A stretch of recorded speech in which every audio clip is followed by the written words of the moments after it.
সংস্কৃতি যেন মনের মধ্যে মিশে থাকে, সেই সংস্কৃতিকে ভোলা যায় না। তাই তো স্বল্প বসনাদের ভিড়েও নিজের সংস্কৃতি না ভুলে নজর কাড়লেন শাড়ি পরা মহিলাই এবং বহু নেটাগরিকদের প্রশংসা কুড়িয়েছেন তিনি।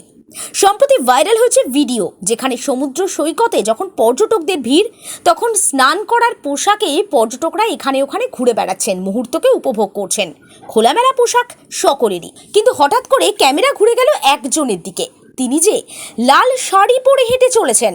হ্যাঁ, আদ্যপান্ত লাল শাড়িতে ঢাকা এক মহিলাকে সমুদ্র সৈকতে দেখে ক্যামেরা এবং আলোচনার কেন্দ্রবিন্দু তিনি হয়ে উঠলেন। ভিড়ের মাঝেও যেন প্রত্যেকে তার দিকেই তাকালেন। দেখেই বোঝা যাচ্ছে তিনি ভারতীয় মহিলা। উত্তর ভারতের স্টাইলে শাড়ি পরেছেন, মাথায় ঘোমটা দিতেও ভোলেননি। অনেকেই বলছেন এটাই বোধহয় সংস্কৃতি।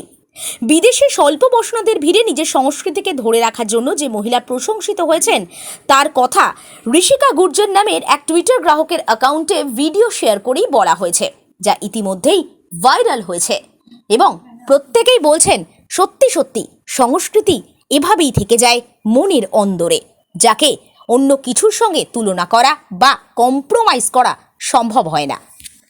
Bureau report, sky news India.